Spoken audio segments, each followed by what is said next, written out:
Is it possible to have an economy of abundance that actually nurtures well being?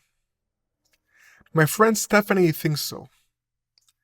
She believes, she understands that Indigenous people have held a way for us, that Indigenous people hold an understanding of reciprocity, an understanding that we, human beings, that we actually make up the economy, an understanding that we are here, all of us are here to steward the well being of Mother Earth. And so she built an organization called Seven Fires. And Seven Fires is here to help Indigenous communities and other people remember a better way, a way that Indigenous people have held for the millennia. I met Stephanie Gutierrez when she was the fellow at a 2 year, she was a fellow at a 2 year fellowship. And I was immediately taken by her spirit. There's something about the radiance of her smile and the humility with which she holds her genius. Stephanie is very concerned about the economy and about development in communities that need it. A development that is consonant with the well-being of the planet. And she also understands that it has to be holistic, that it has to include the whole person, that it has to include our healing. Stephanie also brings a creative genius to the work that she does. There's a way that she understands the creative impulse that is inspiring, and a way in which she speaks about the way we can hear ancestors and spirits and all of those forces that want to ally with us, how they are with us, even in the hardest of times. And Stephanie is somebody that's been through a lot. And yet, she holds herself in such a way that tells us we can get through anything. I really think you're going to enjoy this conversation with her.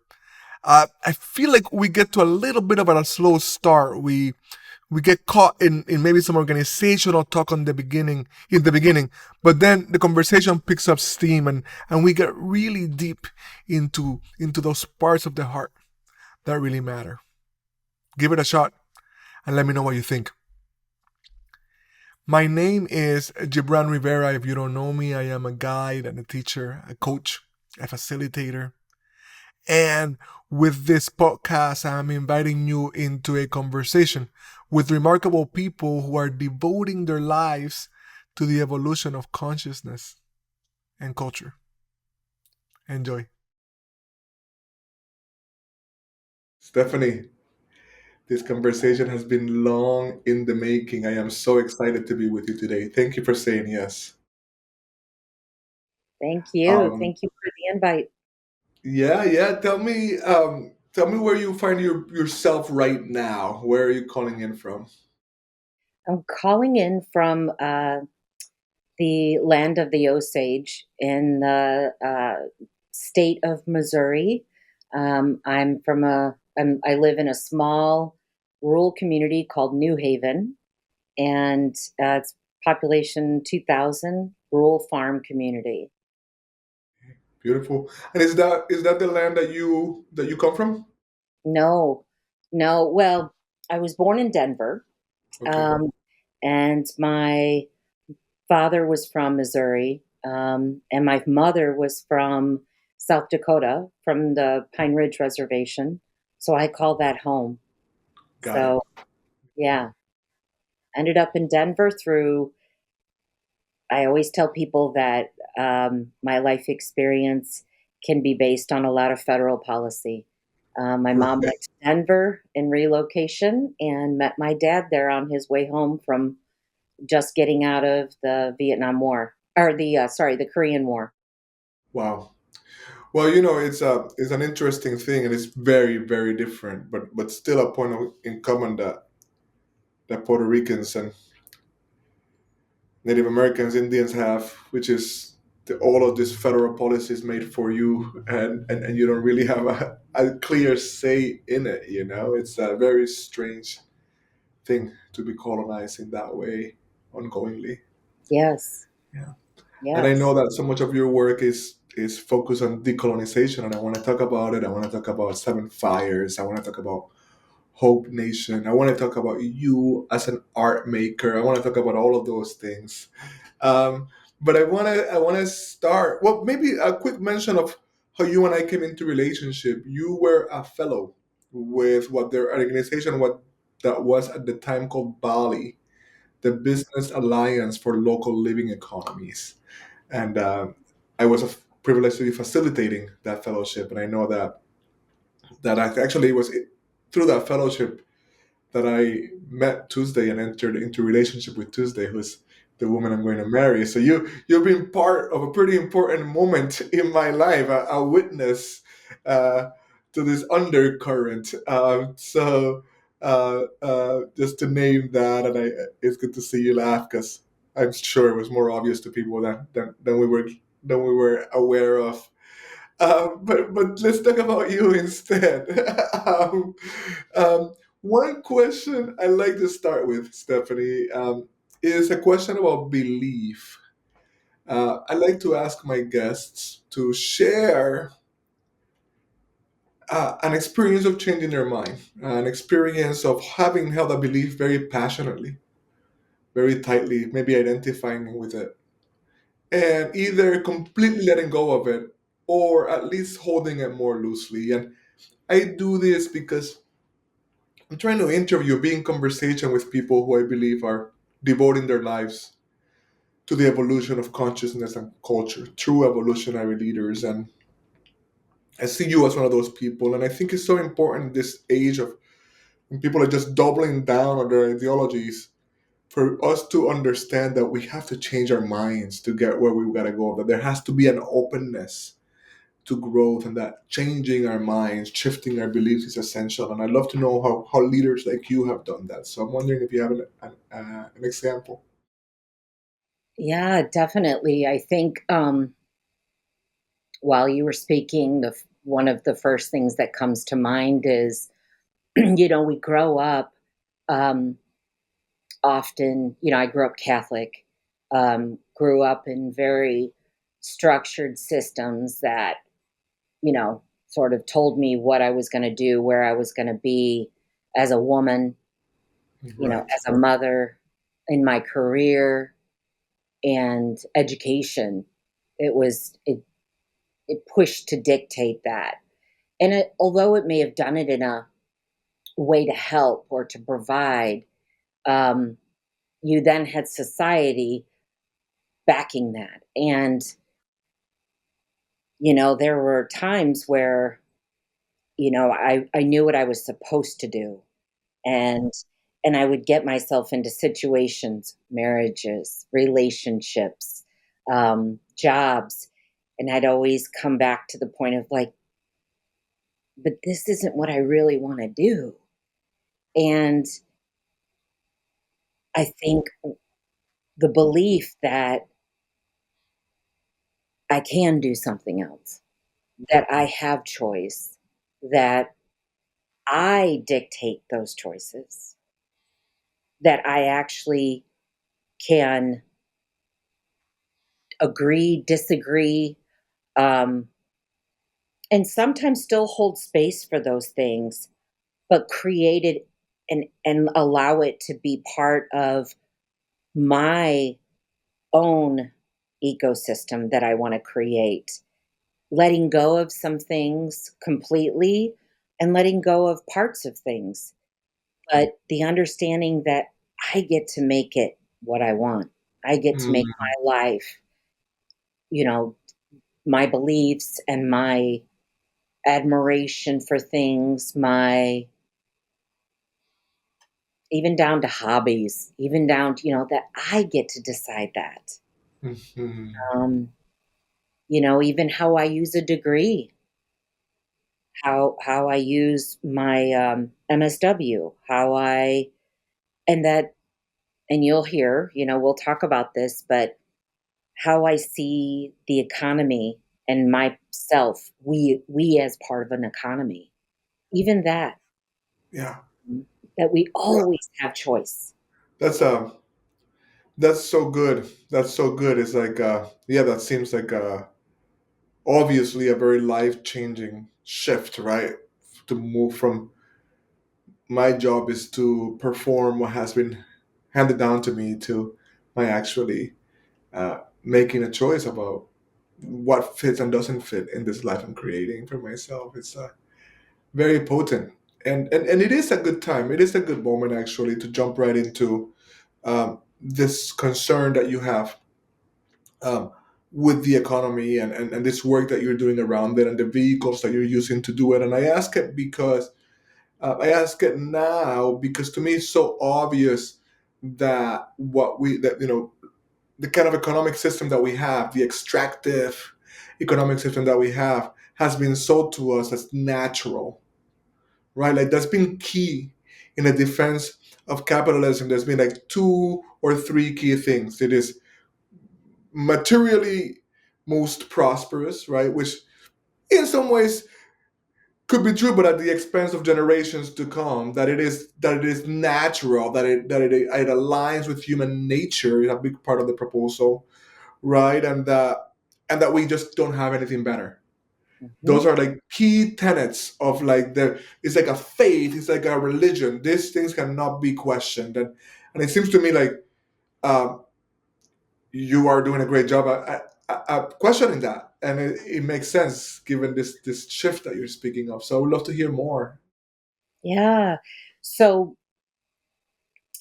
it's definitely a part of that process. I tell people that it wasn't until I was about 40, the early 40s, where I realized that, oh, I I am part of an economy that I am that I have a voice in it. And it was eye-opening to me because as someone who, definitely spends and buys and um and sees all these informal types of economy that go on, and I was a hustler. I hustled. I mean, I hustled since I was 5 years old. You know, I wanted something, or I wanted to make something for somebody, and then somebody said, "You could sell this." And man, I was selling.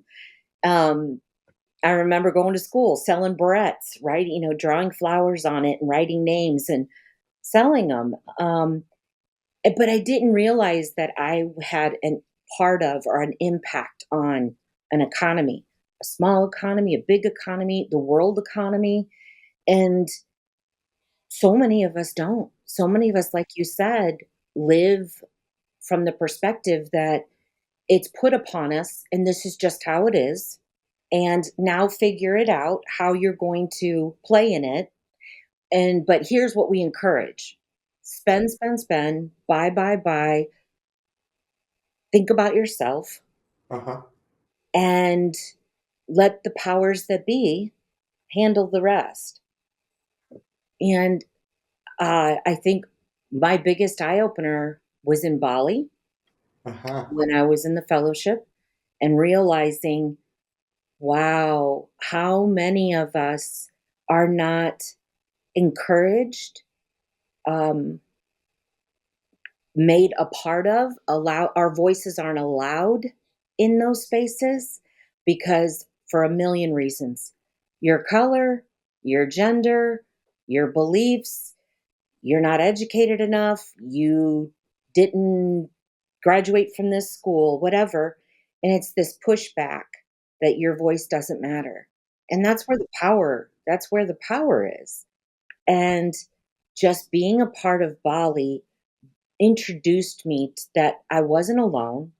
There are other people out there doing the same work, coming from different places, as artists, as farmers, as um, developers, as forestry people, as um, researchers, as medicine people. I mean, there are so many coming together and being introduced to different communities who are doing it, who are reclaiming and revitalizing in their way. And sometimes really small, minute ecosystems, but they connect to all these others. So there's this underground current that's happening.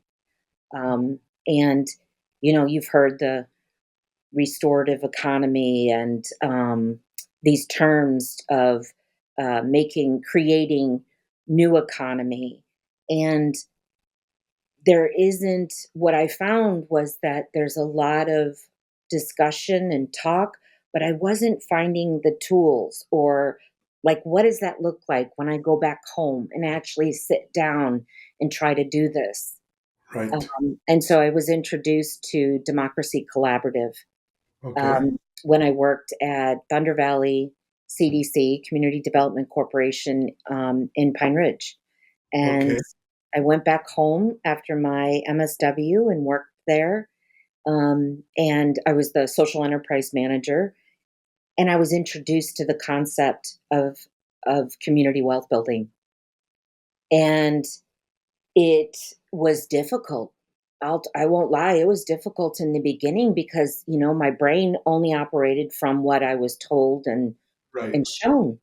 And so I read, there's a couple books they put out, and I read one in particular over and over and over again until I realized in applying this to a community like Pine Ridge, one of the very poorest communities in the country, but rich in culture and rich in relationship with one another, that it has to be framed through our values, our culture, through that lens, that Lakota lens. And I worked with some great people and really listened to the community and translated community wealth building into an Indigenous Lakota way. Okay. That sounds remarkable.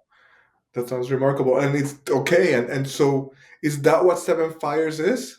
So Seven Fires is been in the making for since then, to bring it and revive to bring it back to indigenous communities to say, hey, remember how we used to do things? Remember when we made decisions and choices about our ability to care for one another through an economic lens? Remember when we did that in a really cultural um, system that no one was left out of? Hmm. We all of us, all everybody did. And it could be 1,000 years ago, 500 years ago, 200 years ago. Some are still doing it, but operating in a way that we're all cared for, we're all provided for. No one, there isn't this sort of, I can be as rich as I can be. You can't be when you're living according to your values. Hmm. And that's the piece that I think is often missing, um, in our general economy. And so, indigenous community wealth building is really built off the premise that we start with our values.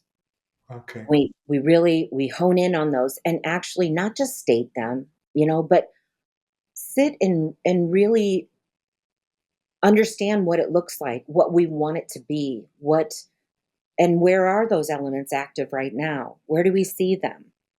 And it's taking those areas of strength and like, what can we expand on? Hmm. Um, you've seen, I mean, there are so many individuals that are left out of the economy. So, for instance, the unemployable, people who've been incarcerated, and we know for lots of reasons why, um, Right. that aren't necessarily about making good choices, and they're left out. And how do we employ them? How do we rehabilitate? How do we and the economy has a big role in that. So indigenous community wealth building is built off of Democracy Collaborative coined drivers, and there are seven drivers. We've added one more, which is culture. Got it. Got Um, it. and and the other thing that we also noticed in this work, and I think it comes from a more personal place, is as a woman, I noticed that it's oftentimes that men are at the power positions in our communities making those decisions, but yet we know from the research and from our own lived experience that Indigenous women are the breadwinners and the primary spenders, but they don't have a voice. And I've been in many conversations where, we'll be in a community and I'll be sitting with the women or standing with the women and saying, do you know what they do in the economic development building or departments? And well, they bring us in money. I'm not sure how it plays out, but I don't really know. It really doesn't affect me the way that I want it to. And okay, well, how would you want it? I need a laundromat. Right Right. now I trade with so and so. I watch her children. She has a washer and dryer. I mean, there's this informal trading that's going on, informal economy that happens to survive. Right. Right. And I think it's important for us to empower our women to speak to that, to speak to their experience of caring for their children, caring for their families, caring for their extended families. What does that look like and how does it apply to our economy? That's amazing. That's amazing, and yeah, just also outrageous, right? That over and over again in so many contexts, the most impacted are the voices ignored and out of the conversation. What a bizarre way to do anything or to move anything forward. It doesn't make any sense. Um, I know that one of the things that you're doing is building this fellowship for women, and I know that the fellowship is not just, it includes all these ways of thinking, these tools and these frameworks, but you're also getting at some deeper, right, human parts, the more transformational parts. And I definitely want to hear about that in relationship to the work that you're moving forward, and how you're connecting that to this very concrete economic bits. But before we get to that, I would love to hear what you're willing to share about your own journey of transformation. I know that you've had to overcome a lot as a younger person, and also as an older person. That kind of overcoming has been the way you've made it here, and that to do that, I know from our other conversations that that there's a spiritual journey, there's a transformational journey that you've been on, that now you're bringing to others. And I'd love to hear first about your own experience, and then see how you're translating that for other Yeah, people. yeah, thank you.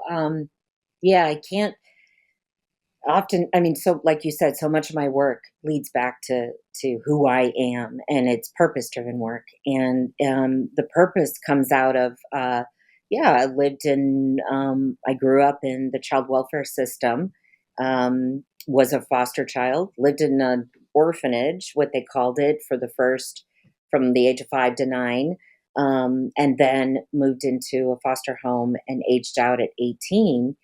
But what's interesting is, at the same time, there were 5 of us. 2 of us were together, my oldest sister and I. Um, we went through the orphanage and ended up with one foster family, a wonderful family, wonderful. My 3 younger siblings, they were in 6 homes in 10 years, and, the impact of that was I no longer have one of my sisters, and I no longer have one of my brothers living in my life, and lost my mother at a young age to alcohol, um, and but more importantly to shame, to grief, to historical trauma, to colonization, and the women's fellowship really comes out of that piece of wishing that my sister felt that she had a voice, wishing that my mother felt that she had a voice. And that's more importantly, not just a voice, that someone's listening. Right. Right. Wow. Yeah, no, I can feel that. I can feel the potency of that. And again, just from our ongoing conversations, how much you're holding that with your heart, and something had to happen for you, um, since leaving, aging out to today, that gives you a sense of agency and a sense of power, and I'm wondering, how does that happen? How did it happen for you? Yeah. I can say, I mean, there's so many things, but the one piece that I think is most important for people to know where they have power is I had people along the way touching me and Hmm. providing me with love and guidance and support and all along the way. Volunteers, volunteers. I always say when I was in the orphanage, I was blessed. I got to go to every circus, every event. I got to experience all these things, And but along the same time, I had individuals sharing with me, and encouraging me. And even in my teens and then into my adult life, there were people speaking to me. I went through a really difficult first marriage, a pretty abusive marriage, and people like Maya Angelou and Mm. uh, a couple of other people that I read, their voices are still with me. Ilyana Van Zant, Hmm. she was my sister through that. She walked with me. I've never met her in person, but she is part of my life. Wow. And she carried me. She listened to me. I cried with her. She shared with me. She taught. And there are many, and they continue. You, you are one of them. Oh, I'm so moved by that. And people say, "Oh, you lost your family, you don't." And I said, "I went and I found lots of mothers. I found Wow. lots of brothers, lots of sisters, and I filled those spaces with people who I got to choose who I want to be my sister. Yes. It's friends are the family you choose. Hey, that's right. And so That's who you surround yourself with is so important. And I get it through movies, I get it through poetry, I get it through art. They speak to me and they feed me and teach me. Therapists, counselors, teachers, professors. Um, I One of the best compliments I've gotten in the last week was someone who knows me really well, and she said, "The fun thing about you and your learning and your process through all of this is you stay curious." That's right. That is so true about you. That is completely true. I know that about you. Yes. Just curious, ask. And ask even those things that are really you're scared to ask and you're not Hmm. sure, go deep, pull it out because and find someone safe to do that with, but that's where your greatest learning is. Yes. That's Yes. where I've expanded incredibly from one little conversation. That's remarkable. I love hearing that. It's so true, and it goes back to the beginning of this one, right? Where like, if you just want to like double down on what you think is already true, then you don't make room, and Yes. this question, Stephanie, right? Because I know it's something that that is true for you as you do all of the work that you do. But I'm thinking about this, the fellowship, especially because of the transformational aspects. Um, this question of how is it that these experiences that can really break so many of us actually make some of us into these beings that can carry light, and I know you, I know others because I made it my purpose to know others. And I know, for example, Tuesday again, who I know you know, who's just what she has had to endure, and then to be this being of magic and light. It's like, it's a big question I ask myself, like, what is it, right, that makes it so that some people come out of that kind of situation stronger and others not. I don't know the answer, but I know that you're one of them, and I know that that you're trying to bring what you think helped others, what you think helped you to help others. I wonder where spirit falls in all of this for you. What can you tell us about that part, the inner aspects of this work? Yeah. Oh, wow. Yeah, it's that's where my heart, as soon as you were asking, my heart was already saying, like, some people call it having faith. Um, I call it being in relationship with. And I, you know, I feel like since I was a little girl, um, I believed and knew there was something greater and there was something more powerful operating within us, amongst us, all living things. There was this connection. And some say, well, that's, it's your indigenous connection. Well, I didn't care. I didn't care why. I just knew that I saw how it had held me through moments. Um, and, I'll give you an example. When I was 9, I remember sitting outside my bedroom window, and my bed was up against the window, and I would look up and the moon was up there. And I would talk to the moon. And I knew that the moon saw everyone, that everyone on the planet saw that moon. And also, over time, that moon has a relationship with us and all living beings as far back, as long as we've been around, as long as history, our planet's been in place. And so that moon is like a spirit. I'm like, the power of that just, it left me with a knowing that I wasn't alone, that we all get through somehow. Some may not, some may take different paths, but there's these there's the environment, there's the world that the creators put in place for us to find moments of peace and moments of, and I drew it. I drew myself sitting on the thing, and I was 9, and it was part of I had a homework assignment. What does God look like in your life? I Wow. Catholic, and people brought, these pictures of, the white Jesus with the blue eyes, and I brought this picture of me, Oh my God. my silhouette in the window, in this moon. Wow. Oh my, that you just made me cry. That's so beautiful. Imagine at the age of 9 to just know that. And like you said, sometimes we don't know why, but what I never lost was that sense, that of faith and belief that there's gotta be a better way. There's got to be.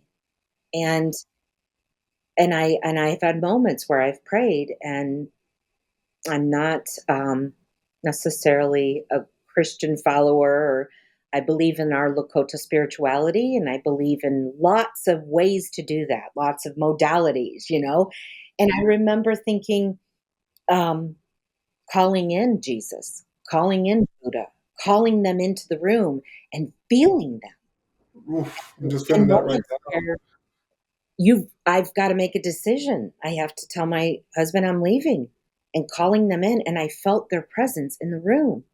now. Wow.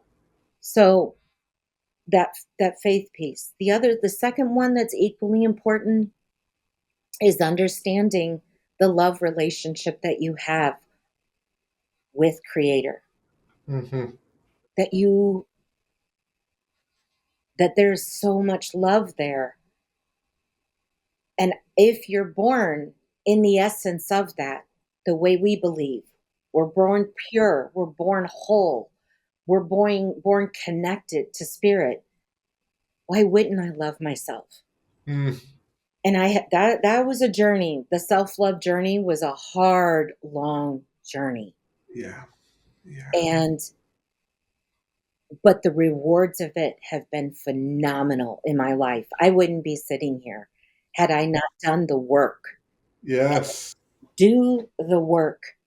And as hard as it is, I mean, whatever that looks like, therapy, retreats, meditation. I yeah, recently went on a 1 week meditation.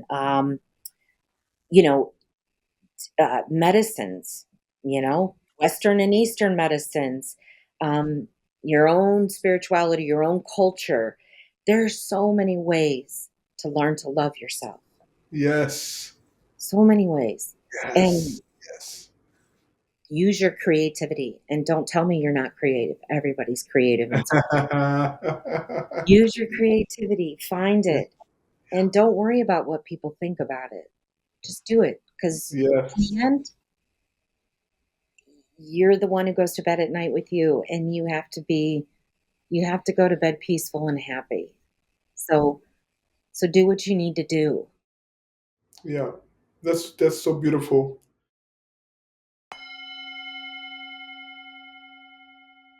Thank you for the gift of your attention.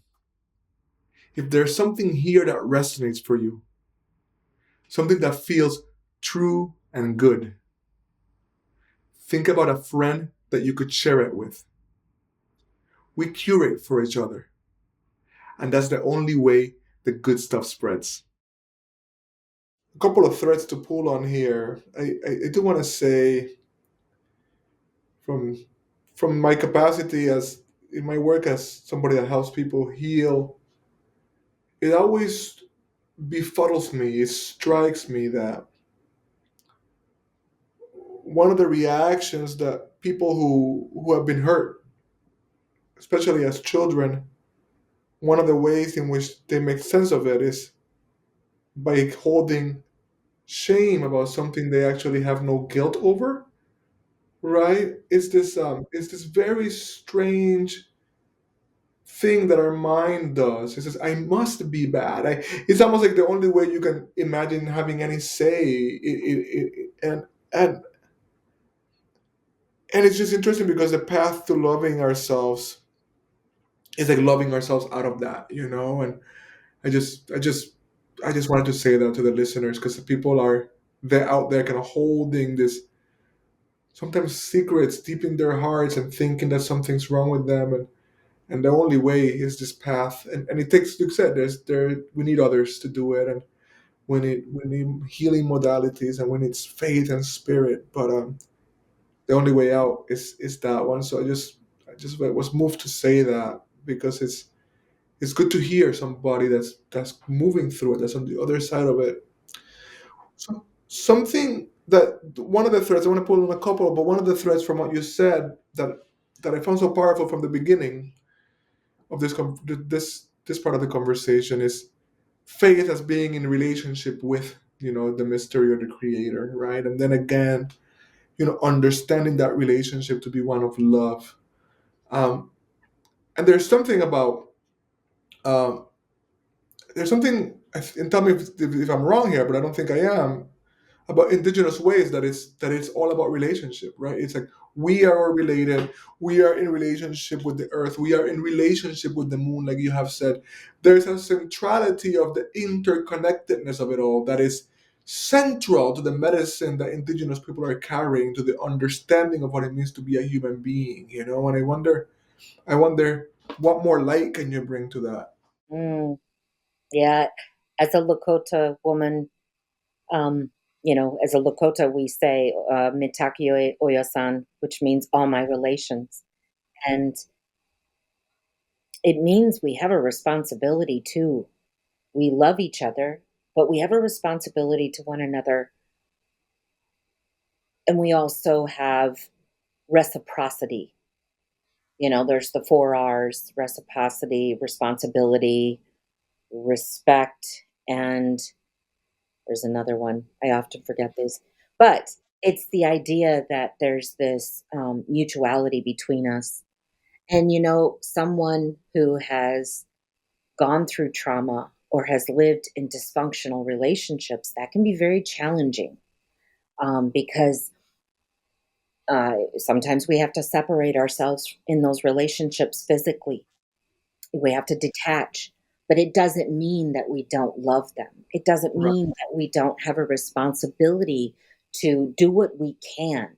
And for me, it's about taking responsibility in my work so that women like my sister and my mother know they have a voice, giving them the option. Here's an outlet for that. Um, giving money when I can, contributing, giving my time and energy. So there are many ways that that can look.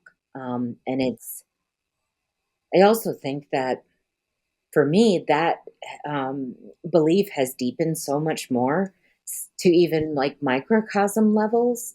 Um, I'm actually, I'm doing more art in my life, and Yes. I'm returning to that in a sense. That was really what I wanted to be when I was little. I want to be an artist. And so,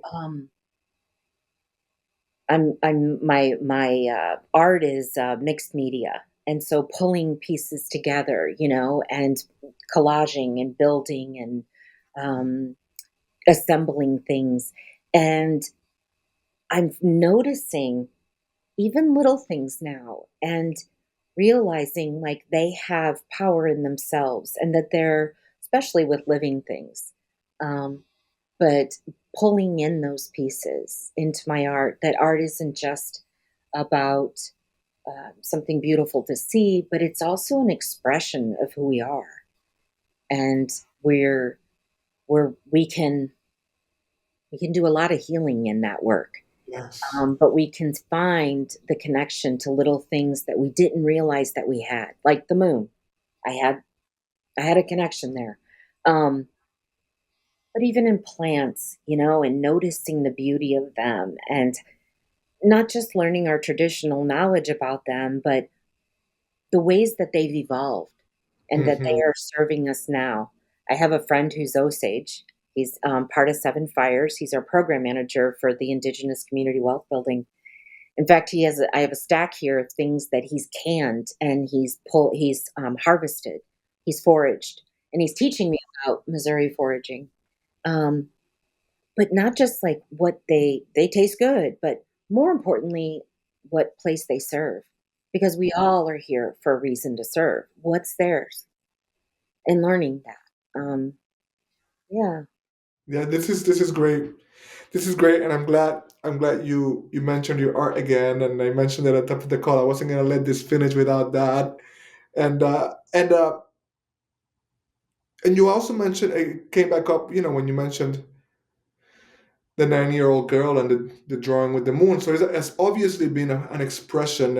I know that I've sat through one of your vision boarding workshops, and in my family, my brother became the artist, and once he became the artist, then I was the one with the words. You know what I mean? It was, but before that, I drew just as much as he did. It's almost like these things that happens in families, and I just kind of stopped, right? And so when you led us through that collaging, vision boarding, any experience like that is way out of my comfort zone. But once I'm in it, I'm like, whoa, there is a power that's moving here in this room and in me right now. And you have become the the owner, the leader of Hope Nation Consulting, successful consulting work, and now you're building this nonprofit, Seven Fires, and you just done all this other work, but you're an artist, right? You're fundamentally an artist, and so I would love to hear more about your relationship with that creative life force of the universe as it moves through you. And yeah, and I can even feel like if people get to, not everybody's seeing, right? But I can feel even a little shyness come up even now. And so I just want to invite that part in here to speak with us. Yeah. It's every time you mentioned it, I'm like, I get so excited. It makes me happy. It brings me so much joy. And I stepped away for it different times in my life, and I would go back to it as a healing, as a way to heal. But I think now more than ever, I'm realizing the capacity that art has. Writing is a form of art, and the capacity to use art to learn from about ourselves and to learn about others, to share with others who we are. I just recently got back from um, Paducah, Kentucky, and I went to the National Quilt Museum. And some would say, like, really? What? I can't imagine it being that exciting. But I have this passion for quilts because they're an art form that I find them in. I actually find them in antique stores and Goodwill, and people like literally give away that quilts their mothers made. And my husband calls me the quilt saver slash savior, not in a religious sense, but because when I get them and I'm washing them and I'm folding them, I'm thinking about all the women or men who stitched this and the prayers that they put into it, the mindfulness that they put into it. And I'm thinking, this was when her daughter got married. This was when, her husband got sick. This was when she lost her mother. Like, you think about that. And the Quilt Museum was a wonderful way, an example for me to share. It was about the civil rights movement, and it was women um, and their stories. Black women who were played major roles in the civil rights movement, maybe not formally, but also informally. And this artist made coats and told their stories on them and quilted their stories. And Gibran, it was so moving for me because you walk in and they're hanging from the ceiling, and I noticed they slowly move. And I realized as we walk through them, you're walking through them, you're seeing how they marched, how they stuck together, how they connected through their stories, through their communication, their language. Um, they found support from one another, that they weren't alone. And these women, some women are still alive, and these quilts are art forms that tell and move you. I mean, you feel what they might you can only imagine what they might have felt. And Yes. then being women, that they still were mothers and grandmothers and daughters, and they still had roles to play, but yet they were monumental in this movement. And art can be that expression for any of us, for our stories. We all have our own stories. And art is such a beautiful way to do that. And I'm coming, I'm over 50, and I'm in that place in my life where I want to start telling stories, my stories. That's right. It's so much more apt, than all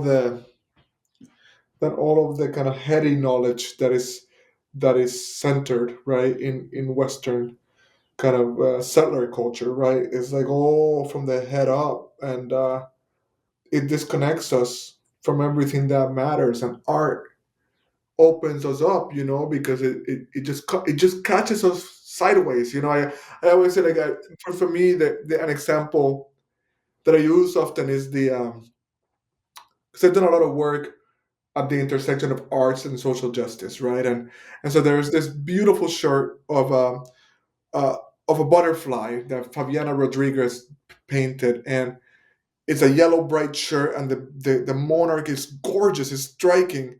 And then in smaller letters it says migration is beautiful. And I just imagine walking by somebody and they see the butterfly and they see it's beautiful, but they might not think migration is so beautiful, right?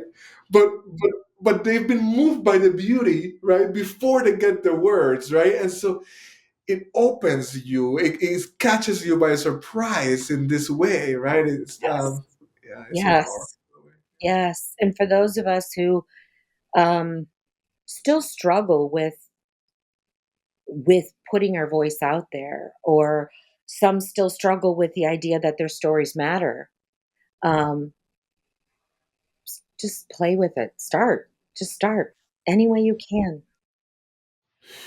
I interviewed for the podcast, and I don't know if you know her or have heard of her, Jihan Giron. She's a Diné woman, and she's been a powerful climate activist, Black Mesa Water Coalition for a long time, and kind of got to a place of burnout, got to a place of real like physical health troubles, and she used art to heal and also to reclaim her creative life force. Mm, And now she's she calls her she's an artist, right? She had her solo show, you know what I mean? Like she will still like consult to help people like in the movement and to bring indigenous perspectives to this work that we're all trying to do. But I just want to bring her up as somebody. I will let you know. I'll let you know when her podcast episode releases because it's just amazing to see two of you indigenous women talk about matriarchy, right? Talk about women, talk about art, talk about healing, like, and you don't even know each other, right? So obviously there's this thing that is known and being felt, right, by women in these communities that we all need to bring our attention to. It's a very powerful thing. it A very, is. It is. Thank you. Thank you for sharing her with me because, yeah, another sister that I'd love to know and learn from. Especially, I think, like I said, as I get older, um, I have to be careful of how much energy I am putting out. And I have to be careful that I'm not imbalanced and I'm not, and art for me, this next stage of my life balances that for me. yeah, yeah. Yeah, it's like it can be so. One of the challenges is to trust that, to know that the other work will actually be better if Yes. we're in tune with that life force, right? Yes. But Yes. yeah, Yes, it can be faster. You yeah, can work faster because one of the things I said when I started doing more creative work was I realized how differently I was seeing the world again. And hmm, that my creative lens was appearing all over, and therefore I was seeing things differently in my work. I was seeing the value of it differently. Um, it's kind of like a drawing. It's like, that doesn't fit. I'm gonna erase that. I'm gonna add color over here. It's a tool to help me stay balanced yes, in my work because this work can drain us. It can take right, us quickly. yeah, Um, and this is a form. I actually, my therapist. I'm doing some forgiveness work, and uh-huh, I said, how do I do this? And I had started with the fact that I said, well, I'm learning to crochet again.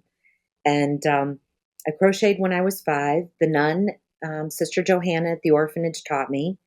And she let me go and she turned around and she said, are you done? And where are you at? And I pulled it out and it was 18 feet long. what? And she said, oh, you're done. She had no idea that I'd gotten that far.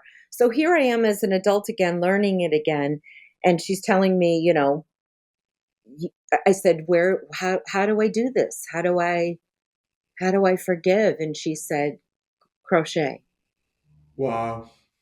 And I was like, here I go again. I'm going to create another 18-foot scarf. Yes, But yes. but it's was so dead on because that's the place where your mindfulness, you're at a relaxed state and you don't go too deep into the trauma and you also don't need answers. It just lets you be. Wow. I can feel the spiritual practice of it, and I want to thank you for sharing that.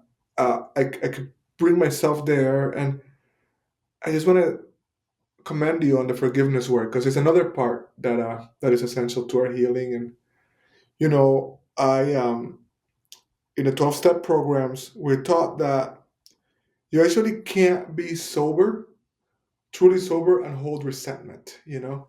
So Mm. before you even, when you do your inventory, before you even do like harms caused, you first make an inventory of your resentments, right? And I had this experience quite recently in ceremony where, because I don't feel myself walking around with a lot of resentment. I feel like I've done a fair amount Mhm.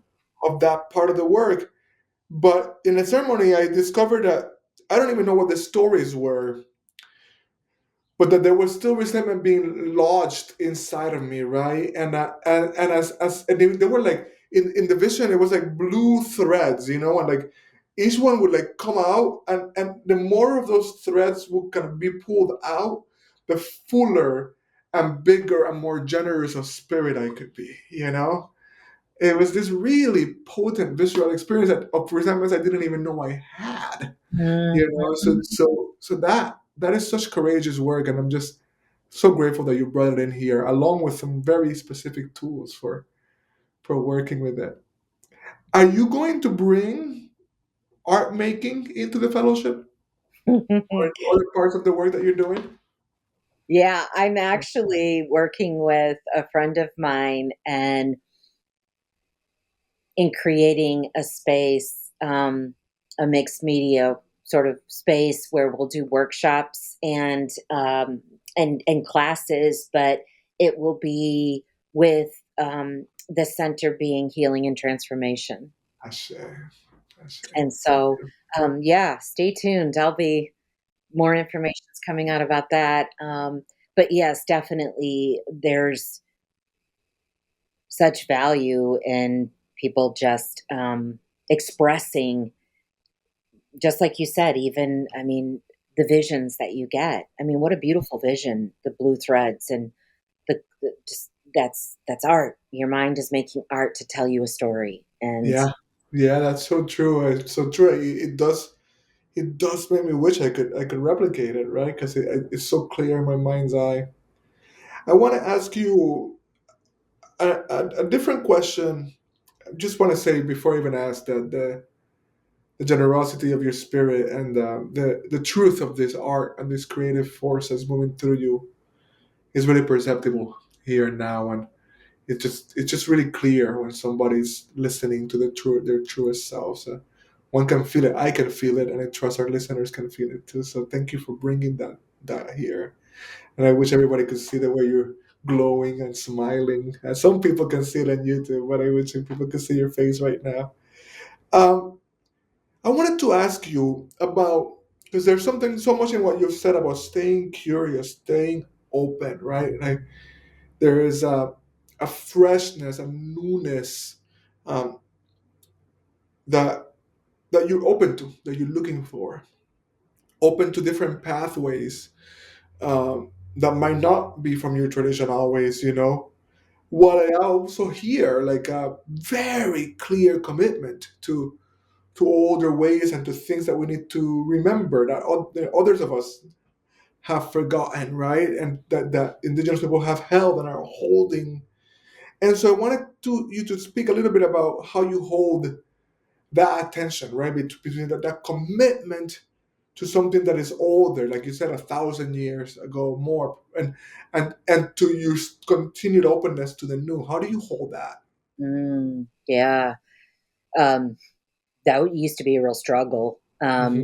It was really more about society saying what I should be and who I should be. And um, on one hand there was the shame, and then there on the other hand is this interest society has in being indigenous, and then there's this, but wait, I'm more than that. I'm more than that. I'm, I descend from Irish people, German people. I'm also a woman, a mother. I'm also, you know, a community advocator, and holding space for redefining myself is a very special place. Like it's I keep it close. Hmm. Not in a way that keeps people out because that's that curiosity. I want to learn, I want to know. But um I listen to my own internal voice and I listen to my intuition. And does this resonate? Does this feel? Does this fit? And there are times where I don't even have to ask it. It's like it's on. Like I want to do that because that feels so it just resonates with me. And not just in a cultural sense, spirituality sense, but that I'm more than an indigenous woman. You know, Hmm. that I of course I am. I didn't just have one mother. I didn't just have one father. You know, I mean, I've recreated all of that. And Right. but I protect that space in a sense because society has a way of continuing to dictate what I'm supposed to be. And so I really hold it protectively and I don't have I used to worry about what people might think. Like you're meditating, that's not indigenous. Like that's not native. And it's like, actually think about it, do some research. Um But we're all related. So why wouldn't I learn from someone else? Why wouldn't I? If I'm invited in to learn that, of course I'm going to. That's right. And it speaks to this piece of me, and this speaks to this piece of me. And we have to do that. We have to because we're not alone. And I can't just rely on one thing anymore. We That's know right. we can't. That's right. That's beautiful. That is so moving, and I find courageous. I think about our work as a forward facing remembering, right? So there's something there's something that many of us need to remember, that many indigenous people hold better than we have. Sometimes I'm doing a healing session for somebody, and there's a particular song, a specific Icaro that is in my mind right now, a song for the hummingbird. It's a feminine voice, and it's just her voice, and it's actually in Spanish. It's not in an indigenous language, but the modality is indigenous. There's something ancient about it. And what I say to the person oftentimes when that song comes on is the human heart has always broken. It breaks. It's part of being here and walking the earth. So that's as ancient as us. But so is healing, right? And so are the ways to heal. And so much of the healing is integrating all of your parts. Is putting yourself and your parts back together, right? So and then we do that so that we can face what is in front of us, right? We face forward. We allow ourselves to evolve, to grow, and to change, but without integrating, but by integrating and including what is most important, most essential, that our Yes. that our that our ancestors and our elders hold and teach, and Yes. that have made it through millennia of songs before internet and before books, right? And stories, because they're the most important things, right? It's such a powerful, powerful thing. Right. Yes. Yes. And did you think about the the push to um, for us to deny and to exonerate ourselves from our indigenous beingness and what that did. So at the same time, why would I deny any of these other parts? Right. Why? They're equally important as that. And I know that my ancestors would say that, Yeah. you know. Yeah. Yeah. Yeah. It's beautiful. It's beautiful and courageous. Beautiful and courageous. I'm gonna ask you a couple of questions that I asked people towards the end of the podcast. But if there's anything, I'll also let you know that I'll make room if there's anything else that you want to say, anything that's gone unsaid, any any words that you want to share. We'll make room for that too. But the first question that I like to ask my guests here at the end is, I like to, with your permission, right, invite you to do a little time travel.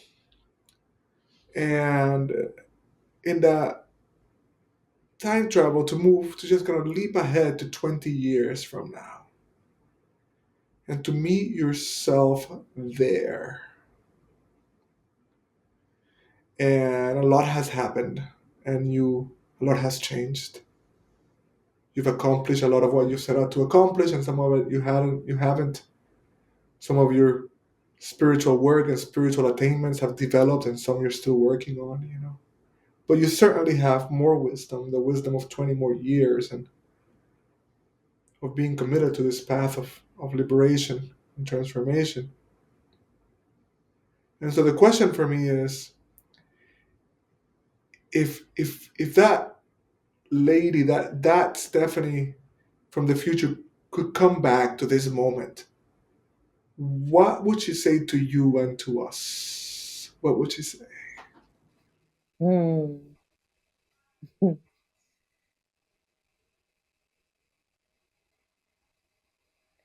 She would say, the path of forgiveness is ongoing, and it's a beautiful journey.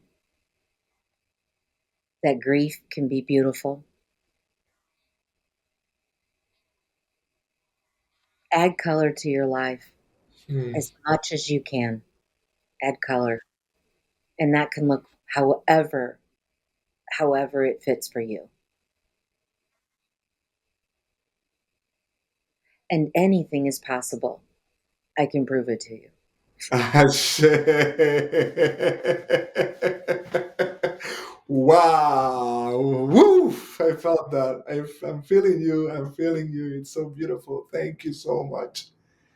Thank you. And from that place of wisdom, of power, as somebody that's already referred to having been in at least one abusive relationship, I'm sure there's been other things that men have done, including excluding, right? Um, the other question I like to ask my guests, is I like to ask the powerful women in my life, as a man, as somebody that's committed to working with men, to helping men become better. Um, Especially in these years since kind of the culture at large was shaken, right, by the voices of these women speaking what had been happening forever, right, but just kind of saying it aloud, right.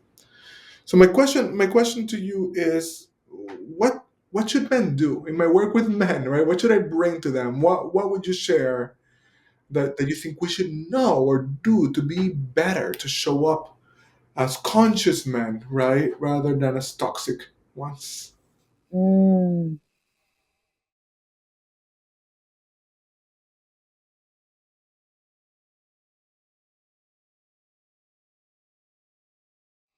don't be afraid to be vulnerable. Hmm. In the space of vulnerability to a woman can be the most powerful, attractive space there is in a man. So when he's vulnerable and when he trusts the women in his life. Yeah, that's so beautiful. That's so powerful. Thank you for saying that. And it's amazing because I was just speaking with a woman in my life, who's married to a wonderful, wonderful man. And she'll say that. And she'll say that even this wonderful man who is so earnest in wanting to be a good partner and a good father has can get caught, can just like be so afraid to show up in his vulnerability, and instead under stress will show up with anger, right? And with blame. And it's just like, you just afraid, man. You know what I mean? You're Yes, just you're just afraid. You're just in a situation that you don't know how to handle, and this is the right time yes, to trust her, and to because that's what she's saying. She's like, every time he comes to me in tears, I will meet him. I will yeah, do everything I can. Right? It's such a yes, powerful thing. Yeah. yeah. And the most powerful men I know who are in my life that I've chosen have been vulnerable with me and allow me that space, and I feel honored, Yeah. so honored. Mm. You're So one of them. beautiful. Oh, thank you, thank you. I so honor. I so love our relationship, and thank you for the trust you place in me, and thank you for gracing us with your presence here. Thank you for saying yes. Thank you for letting this other listeners know you and the light that comes out of you. And something you'll have to do eventually is get your art on a screen, right? So that people can see it and ask for it. And so Yes. just to lay that Mm, possibility, that seed there, because people are gonna be listening, and yes. when they hear somebody speak like you do, they might want to see the art Yeah. that they make. Yeah. Is there anything else that you want to say to us? Anything you want to share? Any closing words? Anything that might have gone unspoken? Mm, no, Yeah. no, I'm satisfied. Yes, that's so beautiful. Well, thank you so much. Thank Thank you. I know that my heart is lifted right now, and that's what we want to do. We want to lift hearts and show people that there's a pathway to liberation and to transcendence and transformation, and Yes, to do that in a way that meets humanity where it is and all the challenges that we have. So exactly, yeah, exactly. yeah. Yeah, Thank it's you for doing beautiful. it. Thank Many you. blessings to you, friend. Thank Thank you. you. Signal versus noise. There's so much competing for our attention. And I am so glad that you stayed with us through the end of the podcast. It should mean that you're finding something meaningful here. Hopefully, something worth sharing. And so I'm asking again that you think of somebody who would be touched by this conversation, who wants to be a part of it some way. It is a decentralized conversation. It is a way in which we're changing ourselves by leaning in towards each other in places like this and in the exchange of these ideas. So, who's a person or two that will be specially moved by what you've heard here today? Send them a text, an email. Let them know we're here. We're not trying to reach everybody, but we want to reach the right people. We want to keep having this decentralized conversation. We want to keep working on getting right to the edge of the evolution of consciousness and culture to see what we find here together. Thank you again for being a part of this. Liking the podcast helps. Subscribing is definitely a good thing. Feedback is always welcomed. Stay in touch.